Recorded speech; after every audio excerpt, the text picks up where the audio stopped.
పోస్టర్లు అందుకుంటూ ఉన్నారు. అండ్ ఇప్పుడు మిమ్మల్ని మాట్లాడవలసిందిగా రిక్వెస్ట్ చేస్తూ ఉన్నాం.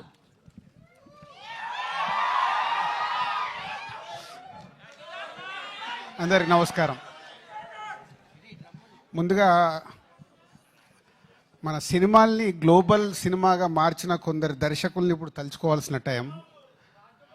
రాజమౌళి, ఎస్, బాహుబలి సినిమాతో సినిమాని ప్రపంచవ్యాప్తంగా ఎలా తీసుకెళ్ళొచ్చని చూపించారు. కంటిన్యూషన్గా కేజీఎఫ్, ప్రశాంత్ నీల్, కంటిన్యూషన్గా సుకుమార్, పుష్ప పార్ట్ 1 పార్ట్ 2 తీసి ఒక్కొక్కరు ఒక్కొక్క సినిమాని హైట్స్కి తీసుకెళ్తుంటే మలయాళం నుంచి ఇప్పుడు పృథ్వీరాజ్ గారు వంతు వచ్చింది. పార్ట్ 1 ఎంత ఘన విజయం సాధించిందో తెలుసు. ఇప్పుడు పార్ట్ 2 L2 మనకు తొందరలోనే 5 డేస్లో సినిమా చూడబోతున్నాం. సో ముందుగా డైరెక్టర్స్, నేను చెప్పాను కదా, ఒక సినిమాని ఎంత అద్భుతంగా విజువలైజేషన్ చేసుకుంటే అంత హైట్స్కి తీసుకెళ్ళొచ్చు. మలయాళం ఇండస్ట్రీ అంటే చాలా చిన్నగా కనిపిస్తుంది మనకు సౌత్ ఇండియాలో, కానీ అలాంటిది పార్ట్ 1 తీసినప్పుడే ఆల్మోస్ట్ 35-40 crores లూసిఫర్కు స్పెండ్ చేసి ఆ సినిమాని ఎంత బిగ్గా చేశారో మనకు తెలుసు.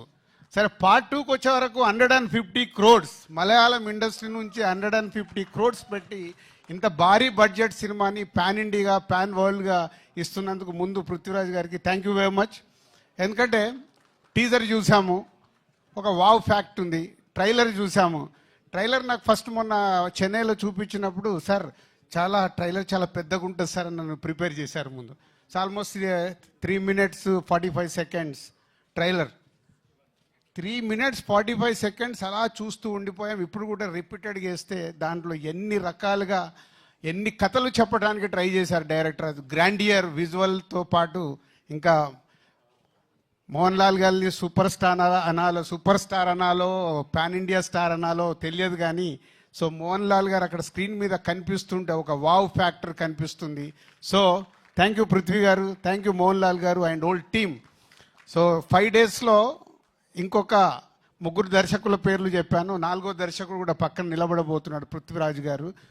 Is a pan India film. అన్ని లాంగ్వేజ్లో ఈ సినిమా సూపర్ హిట్ అయ్యి కనుక వర్షం కురిపించి 150 crores కాదు, నెక్స్ట్ వాళ్ళు 3 తీస్తే 300 crores ఫిలిం తీయాలని నేను ఆశిస్తున్నాను. Thank you very much. అంటే మనం ఎంత రెవెన్యూ వస్తుంటే అంత సినిమాల్ని పెంచుతూ మన దర్శకులు ఇవాళ వరల్డ్ వైడ్గా తీసుకెళ్లారు.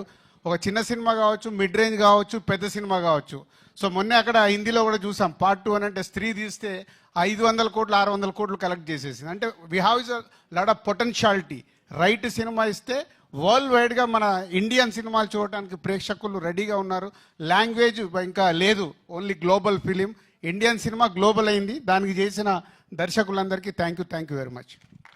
Thank you.